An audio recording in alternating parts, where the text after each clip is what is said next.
saudaraku. Kita udah mau menutup 2026 loh.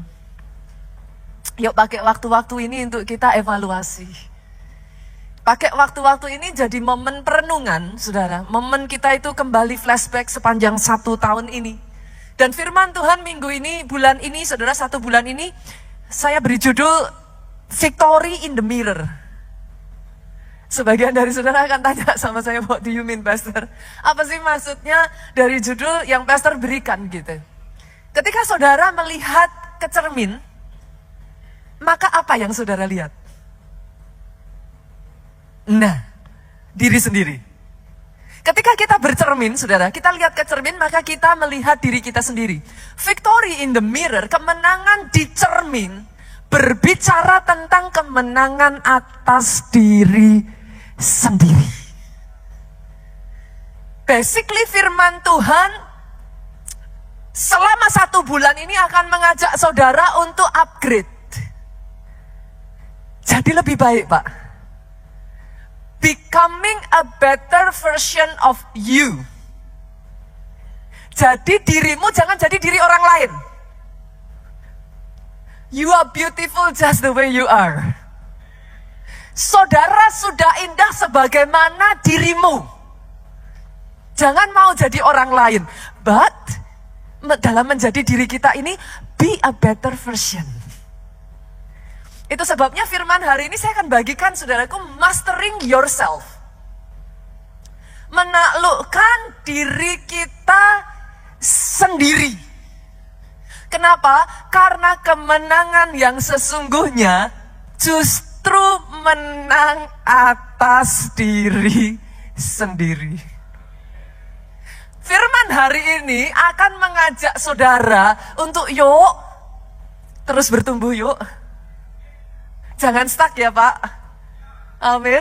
Makin lama makin baik. Makin lama makin baik. Goalnya apa, Pastor? 2 Korintus 3 ayat 18. Kita buka ya. Sama-sama kita baca, boleh Bapak Ibu?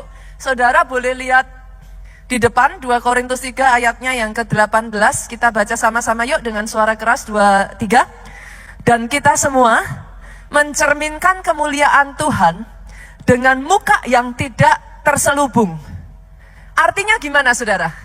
Kita semua mencerminkan kemuliaan Tuhan dengan muka yang tidak terselubung.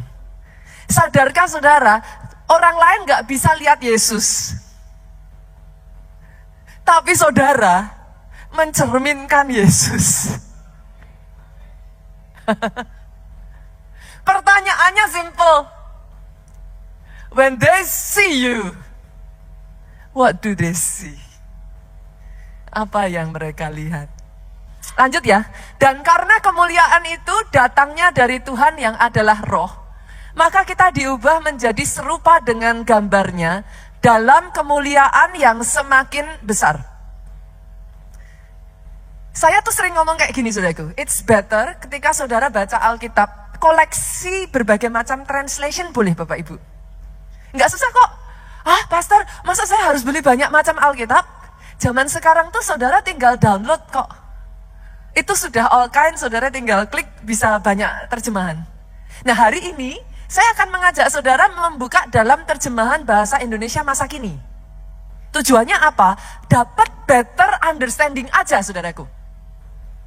Sekarang muka kita semua tidak ditutupi selubung, kita memantulkan kecemerlangan Tuhan Yesus. Yang berikutnya ini yang lebih mudah dimengerti. Oleh sebab itu kita terus-menerus diubah menjadi seperti Dia. Dianya siapa? Tuhan Yesus. Jadi goal utamanya Bapak Ibu, jadi seperti Yesus. Orang Kristen goal utamanya, our self goal, jadi seperti Yesus. Makin lama kita menjadi makin cemerlang. Lihat kiri kanan, katakan, hari ini kau kinclong.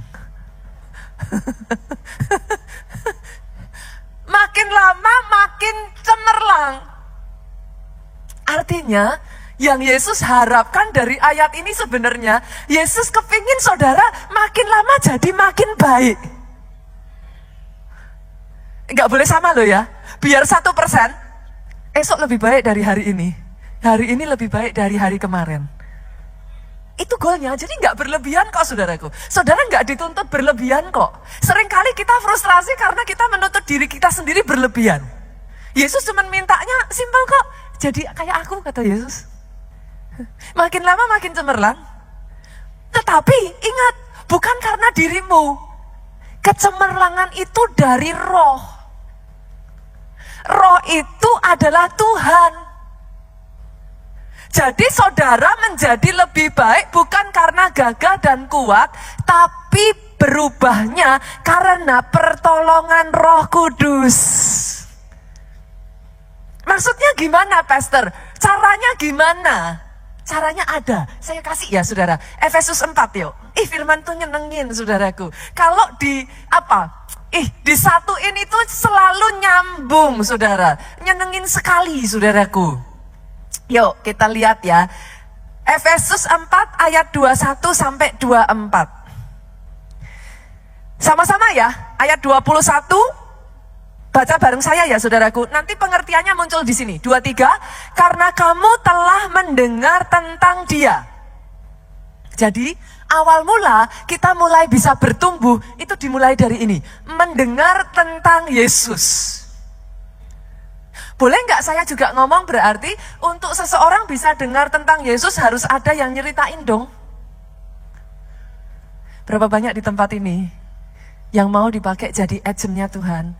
Kemanapun engkau pergi, ketemu siapapun, ceritakan tentang Yesus yang bekerja di dalam hidupmu. Nggak sesusah yang kau bayangkan kok saudara. Just a little conversation will do. Nggak perlu langsung saudara bicara tentang Yesus. Tapi di dalam setiap tingkah lakumu orang bisa ngelihat. Dan orang penasaran. Ini orang kok beda ya? Orang jadi bertanya-tanya, apa yang bikin orang ini berbeda?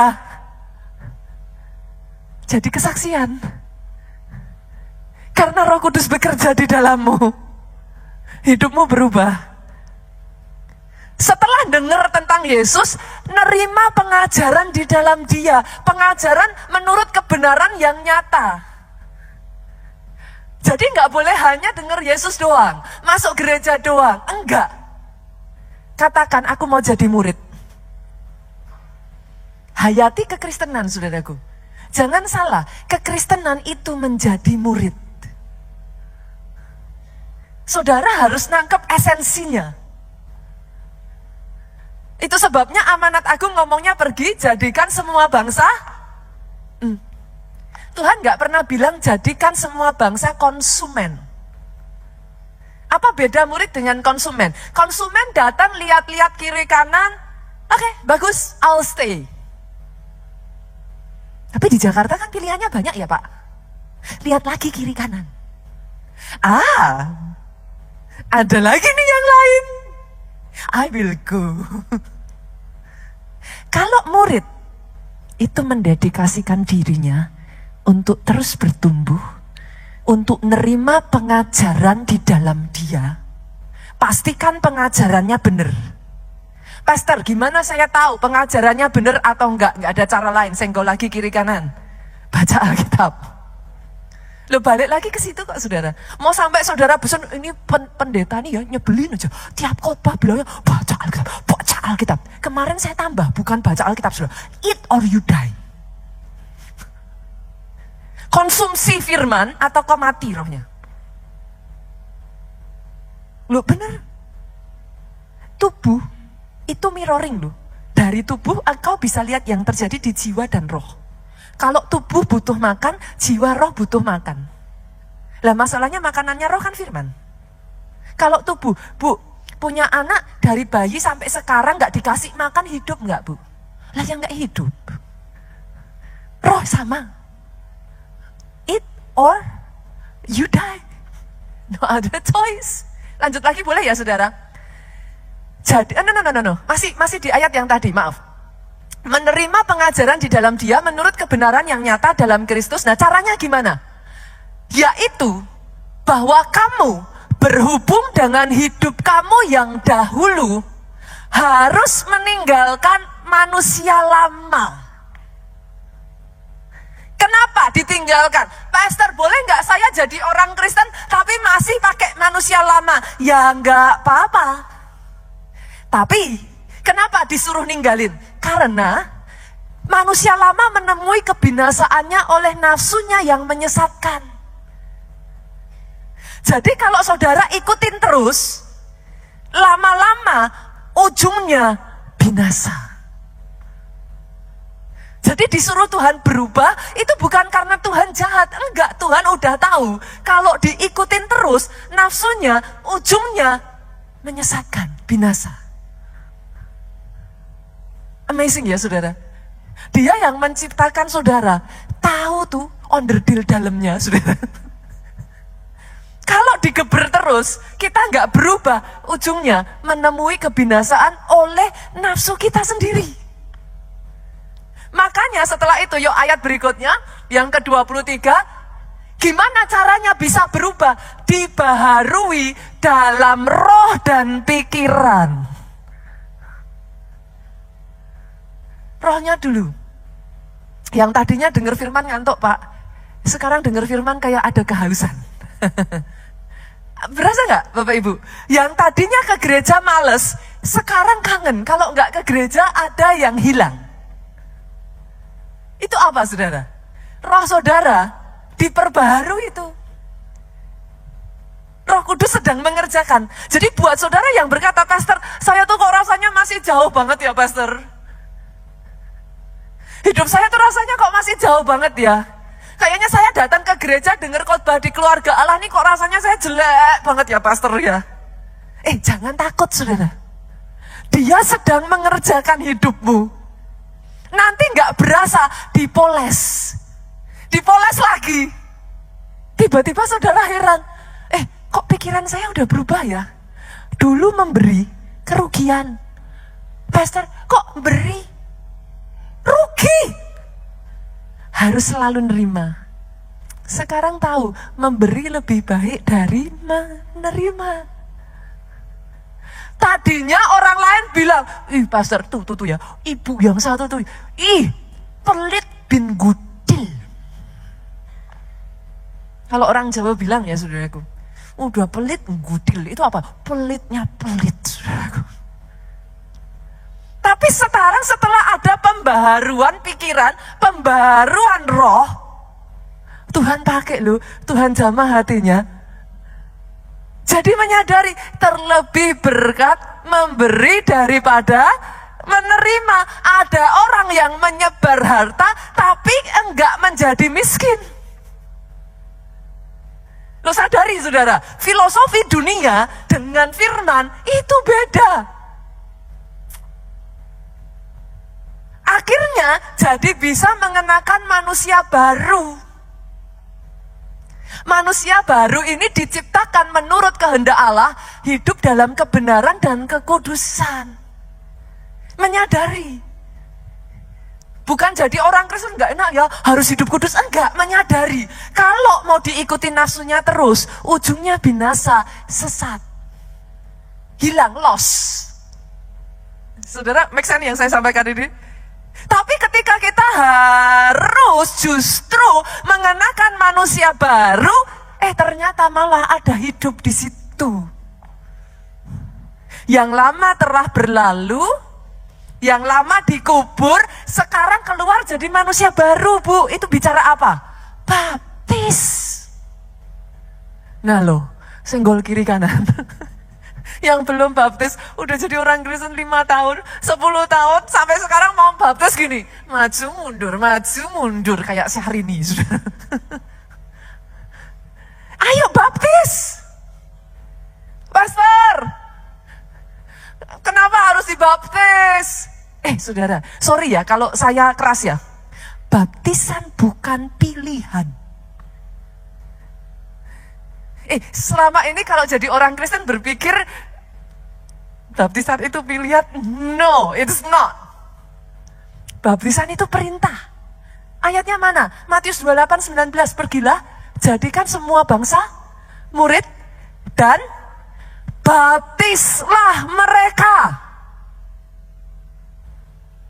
Halo, pilihan atau perintah? Bukan cuma perintah, Bu. Dari semua perintah disebut amanat agung.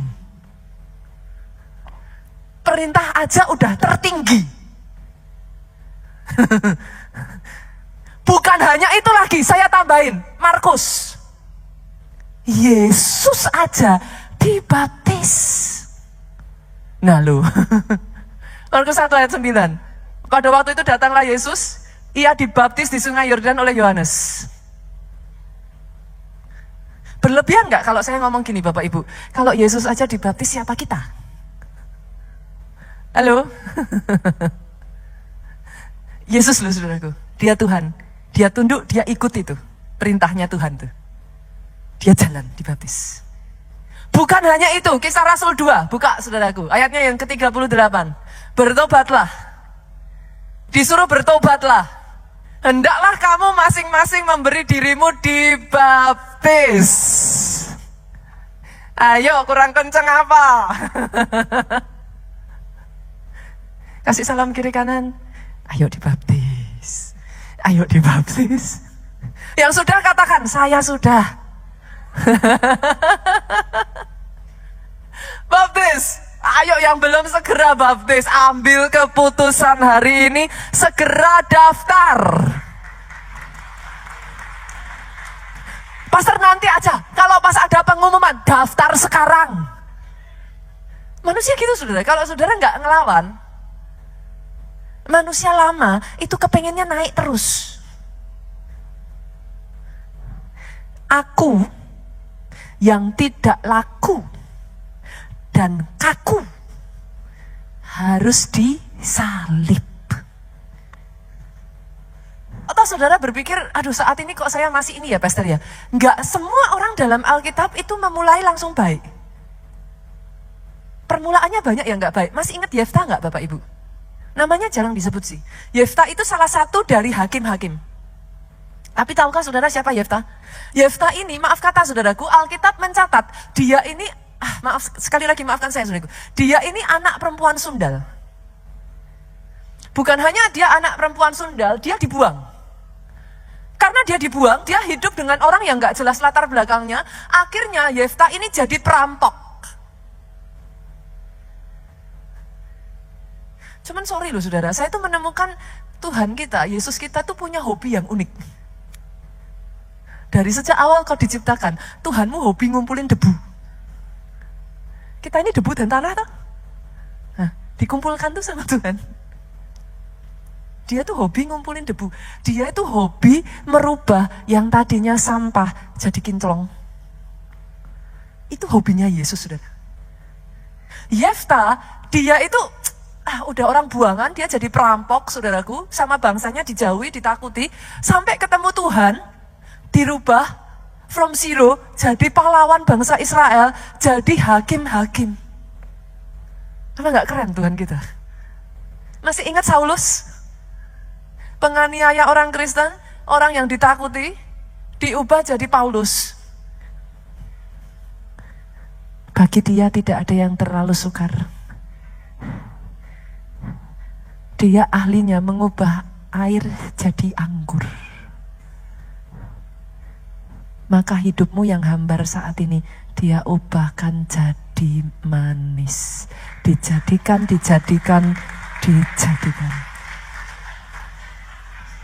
Itu spesialisasinya Yesus, saudaraku. Jangan takut ya, Bapak Ibu. Just if you feel like, Pastor, I'm far away, that's okay. Yuk, walk together. Jalan bareng yuk. Jadi makin baik. Be a better version of you. Jangan sebaliknya, tadinya udah baik, tapi malah sekarang mundur. Siapa pastor dalam Alkitab? Masih ingat Salomo? Kurang hebat apa lo saudara? Yang lain minta apa, Salomo tuh mintanya wisdom. Sampai-sampai Pak, Tuhan tuh hatinya tersentuh loh. Saking tersentuhnya hati Tuhan saudara sama Salomo, Tuhan tuh ngomong, kamu minta apa aja nanti yang lainnya bonus. Tuhan begitu tersentuh. Tapi sayangnya, Once again manusia tuh gimana sih saudaraku? Berasa nggak sih? Your biggest enemy is not other people. It's you. Salomo itu jatuh karena gak bisa mengendalikan hawa nafsunya sendiri. Dia mengizinkan istri gundik-gundiknya. Kurang apa tuh saudara? Ya ampun, udah 700 loh. Masih tambah 300. Jadi 1000 saudara. Kebayang gak saudara lihat sejauh mata memandang di sini? Istri dan gundiknya Salomo sebanyak ini kurang lebih saudara. Dikumpulkan ibadah saudaraku. Dia gak bisa mengalahkan dirinya sendiri. Akhirnya jatuh. Masih ingat lagi, ini saudara mungkin jarang dengar ya, Raja Usia. Dia memulai ya, Pak Raja Usia itu hebat loh. Dia memulai justru dengan mengandalkan Tuhan, menjadikan Tuhan nomor 1. Akhirnya dia diangkat. Setelah dia diangkat, sayangnya dia jadi sombong. Manusia itu kan gitu tuh, saudara. Udah baik-baik. Kalah sama siapa? Diri sendiri. Demas ini namanya jarang muncul juga. Siapa Demas? Demas itu Bu, rekan sepelayanannya Rasul Paulus. Kalau nanti saudara baca ya, sayang sekali saudaraku, Demas ini. Tidak apa-apa, tapi sekali kalau nanti saudara baca, saudara akan bisa melihat kisahnya di 2 Timotius 4 ayatnya yang ke-10. Awalnya dia itu rekan seperjalanan, rekan sekerjanya Rasul Paulus. Tapi di tengah jalan dia berhenti.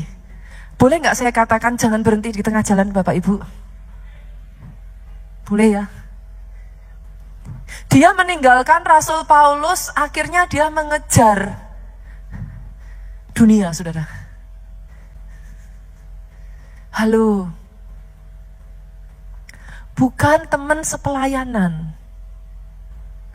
Bukan darah daging, kata firman Tuhan. Ini loh. Aku yang kaku dan gak laku harus dipaku. Nanti yang lain lupa gak apa-apa ya. Firmannya hari ini apa gitu. Aku yang kaku, gak laku harus dipaku. Nah ini ego saudara. Musuhnya tuh apa? Ego. Baliknya tuh diri sendiri. Harus kunci utama saudara bisa bertumbuh, kunci utama saudara jadi semakin cemerlang, kian lama kian jadi baik adalah mastering yourself. Menaklukkan diri sendiri. Itu kuncinya saudara. Tadi saya dengar pastor bilang saya harus mengalahkan ego saya. Apa itu ego? Ego adalah dorongan dalam diri kita untuk menempatkan diri kita sendiri sebagai pusat yang utama. Jadi sebuah dorongan yang muncul dari dalam diri to make ourselves as the first. The most important. Itu sebabnya saudara mengenal kata egois. Apa itu egois? Egois adalah istilah yang intinya diriku nomor 1. Yang aku rasakan yang paling penting. Orang lain gak penting. Tapi saya nggak nyaman, pastor. Saya nggak enak. Saya nggak suka. Kalau saya sudah nggak suka, orang lain suka. Nggak peduli, yang penting sayanya yang suka. Orang lain nggak suka, terserah dia. Disebut egois.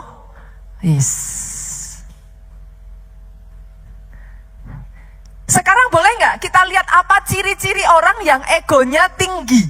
Berarti dorongan dalam dirinya untuk jadi yang utama itu tinggi. Ciri-cirinya apa saudaraku? Nah yuk kita lihat ya.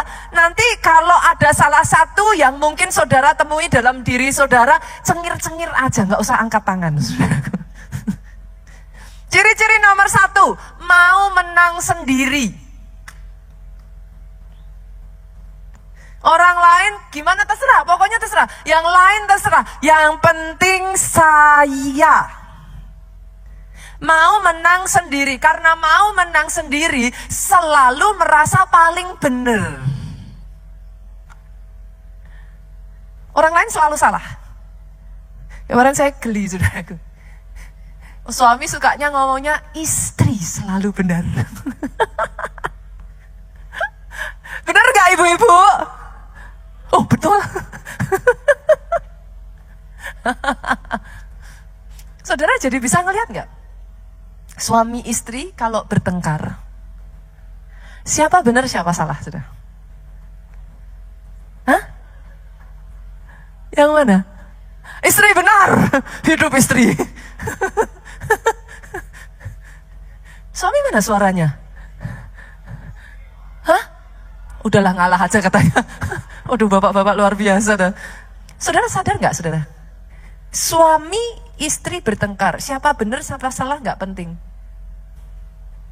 Kalau gak ada yang mau ngalah, dua-duanya kalah.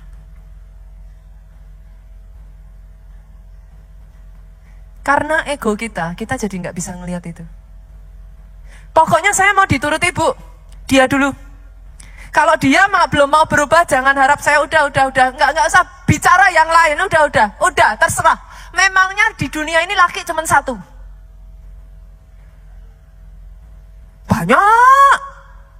Banyak. Memangnya wanita cuma satu? It's not talking about whether ada banyak wanita atau banyak pria, Bapak Ibu. No. Berbicaranya apa sih yang Tuhan mau? Apa yang sudah disatukan? Jangan dipisahkan.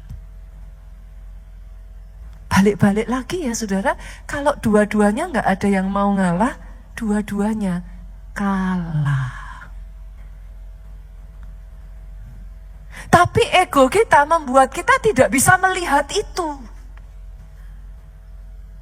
Ego kita membuat kita berpikir pokoknya yang penting. Kalau sudah pokoknya, itu susah dilawan. Ciri-ciri lain lagi apa? Orang yang egois, akhirnya nggak bisa dikasih tahu saudaraku. Sukar menerima kritik. Pernah nggak lihat orang, baru mau dikasih masukan dikit aja udah defensif. Saya sudah melakukan yang terbaik. Ini yang terbaik yang saya bisa. Mau apa? Kita tuh belum ngomong, saudara. Defensif. Saudara sudah langsung pasang kuda-kuda. Defensif, udah nggak bisa. Akhirnya, saudaraku, orang yang egonya tinggi, bukan cuman nggak bisa dikasih ini, ujung-ujungnya mudah tersinggung kalau dinasehati.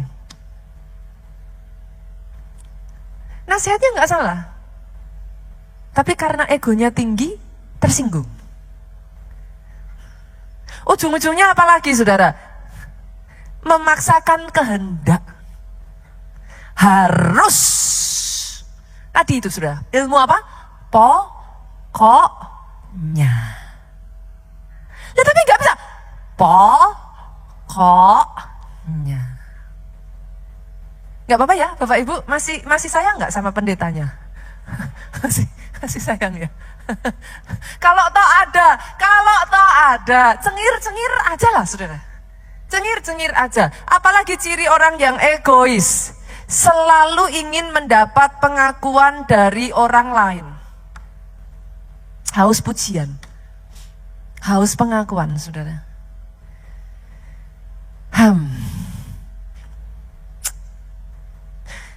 Simpelnya gini, semua orang punya ego.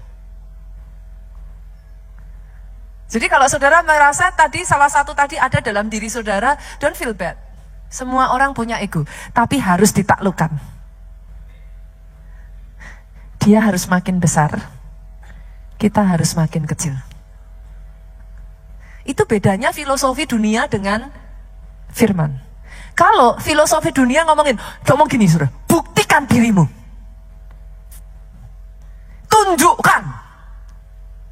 Orang dunia tuh ngomongnya gini, kamu, maaf kalau kata-kata saya dirasa kasar ya Bapak Ibu ya, kamu boleh brengsek, kamu boleh kasar, Kamu boleh gak karu-karuan, yang penting berprestasi. Itu dunia. Kalau di dalam Tuhan enggak. Disuruhnya, saudaraku, disuruhnya kalau di dalam Tuhan 1 Petrus 5 ayatnya yang ke-6, rendahkan dirimu di bawah tangan Tuhan, maka Ia akan meninggikanmu pada waktunya. Saudara bisa melihat gak sebeda itu loh. Makanya kenapa disuruh berubah di dalam pembaharuan budi. Karena kalau enggak, ngikutinya jadi kayak yang dunia terus gitu. Dunia bilang gak apa-apa, itu oke. Kamu jelek, kamu mau sukamu sendiri. Kamu mau kasar, kamu mau ngerusak hidupmu. That's fine. Hidup-hidupmu, mulut-mulutmu, kan gitu orang bilangnya. Kenapa? Tidak. No, because karena kau ada yang punya.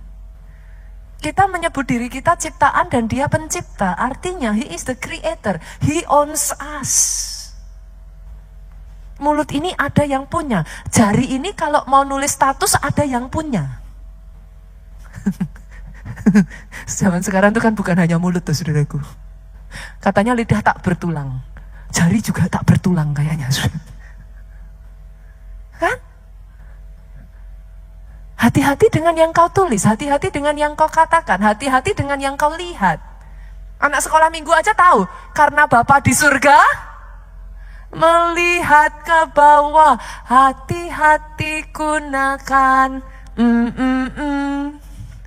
Mulutkah, jarikah, pikirankah, tubuhkah, tangankah, matakah, telingakah. Make sense Bapak Ibu? Boleh ya? Boleh ya? Saya ajak sebentar kita belajar dari salah satu orang yang disebut, Yesus tuh pernah ngomong. Mungkin ya saudara, kalau ada manusia yang terbesar di bumi ini, Yesus tuh ngomong itu Yohanes Pembaptis. Kita belajar yuk dari hidup Yohanes Pembaptis. Siapakah Yohanes Pembaptis? Saya tarik dulu saudaraku. Yohanes Pembaptis ini saudaraku adalah anak yang disebut anak mujizat. Ini ya, kalau saudara mau tahu actually seberapa besarnya egonya Yohanes Pembaptis. Dia anak yang disebut anak mujizat, lahir di masa tua. Anak laki-laki satu-satunya keluarganya. Yang notabene ayahnya seorang imam besar. Kelahirannya diberitakan oleh malaikat. Sejak dalam kandungan sudah kepenuhan Roh Kudus. Disebut sebagai orang yang akan mempersiapkan jalan Tuhan. Saudara kebayang gak nih? Kalau istilahnya zaman sekarang saudaraku, ini egonya mau segede apa gitu saudara.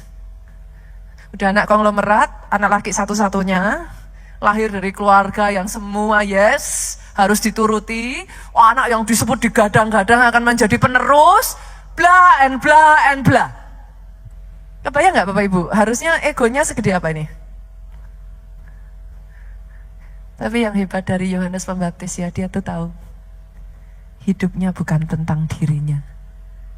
Hidupnya tentang Yesus. Dia diperkatakan sebagai orang yang akan mempersiapkan jalan. Banyak manusia ya saudaraku, saya menemukan ya, we think that the world, dunia ini berputar di sekeliling kita, but it's not. So sorry. Yesus punya rencana, Tuhanmu punya rencana atas pribadi di sekelilingmu. Every single person matters to Him.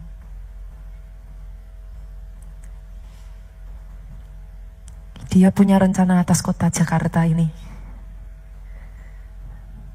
Dia punya rencana atas seluruh dunia.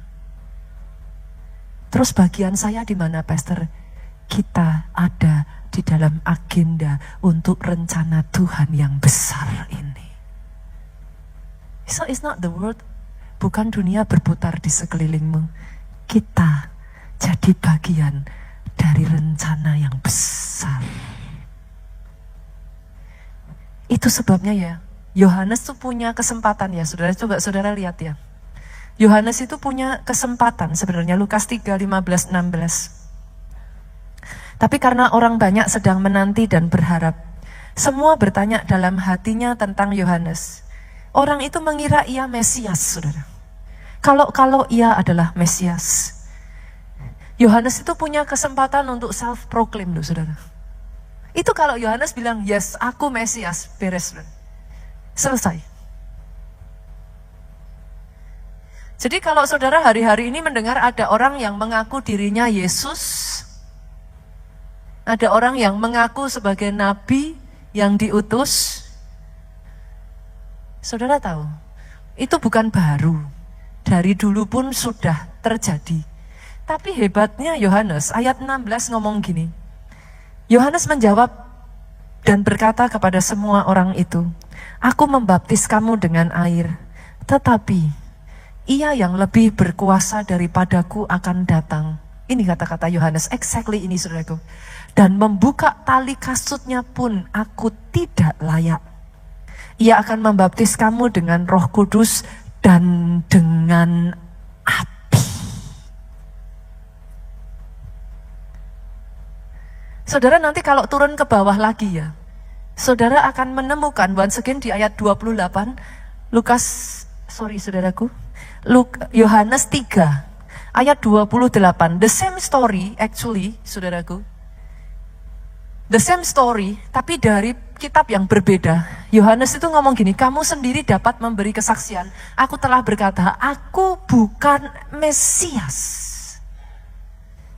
Dari ayat ini, saudara, kalau saudara runut turun ke bawah sedikit lagi, maka saudara akan mendapatkan ayat yang sangat epic. Ayatnya yang ke-30, Yohanes 3:30 tadi yang saya katakan. Apa saudara? Sama-sama yuk, 2-3, dengan suara paling keras.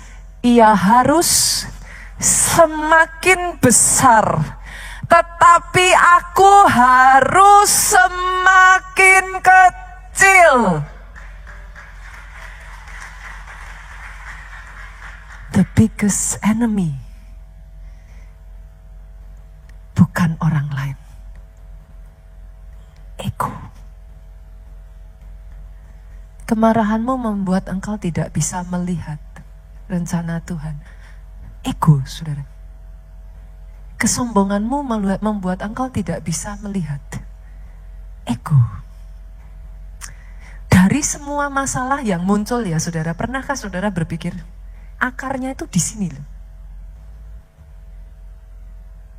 Kenapa orang nggak bisa mengampuni?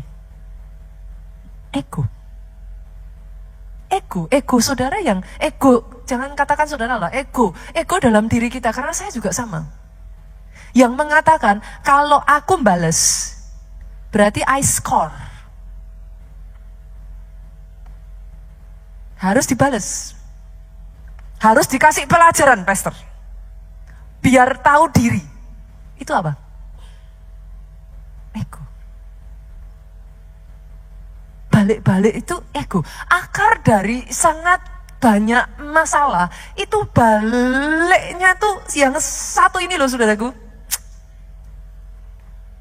Ego. Akar kekecewaan apa? Ego tuh. Apalagi, saudara mau nyebut apa lagi? Akar kemarahan apa? Ego. Apa? Sebutin deh saudara. Apalagi? Balik-baliknya tuh ego. Harus ditunjukkan. Kalau saya marah, kalau nggak seperti itu, nggak kelar-kelar, pastor. Memangnya dia siapa? Belum tahu saya siapa. Itu apa? Tapi kalau mau narik dari Yesus ngasih contohnya apa? Dia mati di atas kayu salib, saudara. Gimana ya ngomongnya ya?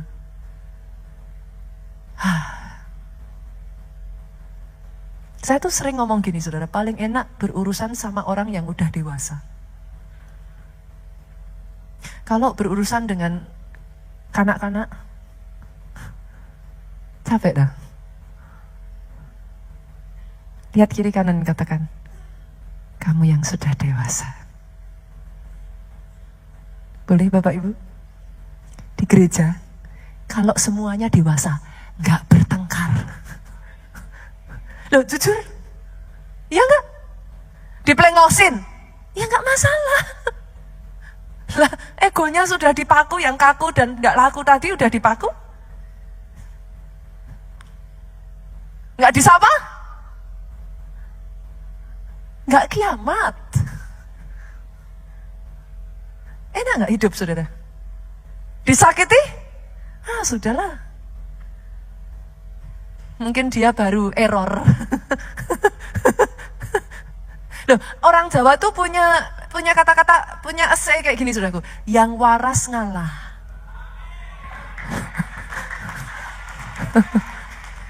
Loh, bener gak? Enak gak kalau gitu? Hidup ringan?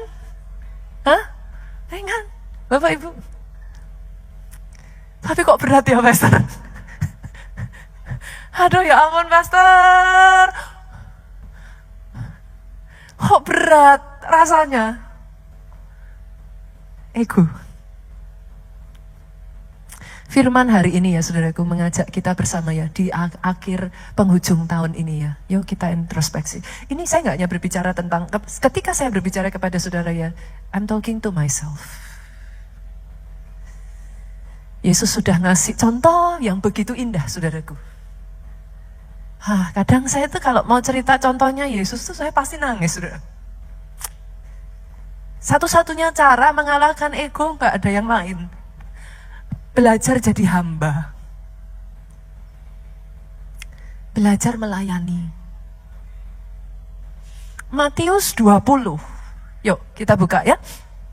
Matius 20 ayatnya yang ke-28. Sama seperti anak manusia datang bukan untuk dilayani, melainkan untuk melayani dan untuk memberikan nyawanya menjadi tebusan bagi banyak orang. Yesus itu Tuhan. Saya tuh kalau cerita yang satu ini pasti selalu rasanya di hati itu kayak gitu sudah. Yesus itu Tuhan, jadi manusia. Dalam wujudnya yang manusia, yang mana dia adalah Tuhan. Dia itu seorang guru. Zaman dulu guru itu dilayani, guru itu yang harus diinikan saudaraku. Tapi dalam wujudnya yang adalah manusia dan menjadi guru, Yesus itu membasuh kaki murid-muridnya loh saudara. Itu buat saya itu sering saya nggak terima saudara. Ketika dia membasuh kaki murid-muridnya itu, Yesus tuh nggak ngomong sama muridnya lakukan juga ke aku ya. Enggak. Dia ngomong lakukan itu satu dengan yang lain. Itu saya sering, di situ tuh sering saya belajar saudaraku. Kerendahan hati Yesus. Dia ngasih contoh itu bukan supaya saudara ngelakuin itu ke dia. Dia ngasih contoh itu, dia ngomong. Dia memberikan kepada saudara sebuah teladan. Kalau ada orang yang merendahkan engkau, at least aku sudah pernah basuh kakimu, basuh kaki mereka. Itu buat saya meaningnya dalam sekali saudara. Itu satu teladan yang Yesus tinggalkan. Dia mintanya itu apa saudara? Jadikan kami satu seperti kerinduanmu, agar dunia tahu bukti nyata dari kasihmu. Yesus titipnya itu. Iya ampun Tuhan Yesus. Itu sebabnya saudaraku, tahukah saudara melayani itu baik? Saudara yang belum melayani, yuk saya ajak melayani yuk. Kenapa? Gini saudaraku, jadikan pelayananmu bukan sebagai satu mengisi waktu luang, bukan. Jadikan pelayananmu bukan sebagai cara engkau diakui. Jadikan pelayananmu bukan sebagai cara engkau mendapat pujian, tapi jadikan pelayananmu sebagai dedikasi untuk engkau melatih egomu ini, sehingga ego ini bisa dikalahkan Setiap kali engkau merasa sakit, tertusuk perkataan orang, sakit karena orang lain menyakiti engkau, sakit karena nggak dihargai, sakit karena nggak mendapat pujian, sakit karena setiap apa yang sudah engkau lakukan seolah-olah nggak ada yang lihat. Jadikan itu dedikasimu sebagai caramu memikul salib. Bukan karena orang lain ngelakuin, no. Tapi karena dalam kondisinya yang adalah Tuhan menjadi seorang guru, dia sudah membasuh kakimu. Dia mati di atas kayu salib itu buat engkau. Every single time, saudaraku, saya mengalami di dalam kehidupan saya ketika saya diinjak, ketika saya dipermalukan, ketika saya ditinggalkan, ketika saya dikhianati, ketika saya diperlakukan tidak pada semestinya, ketika saya diperlakukan dengan tidak adil, saya ngomong sama Yesus, saya ngelakuin ini untuk Engkau Tuhan. Kalau saudara masih ingat kisah Yesus membasuh murid-muridnya, gak ada satupun muridnya yang membasuh kaki Yesus. Bisa gak itu dilakukan? Even though Yesus gak minta. Tapi Alkitab tak pernah mencatat itu.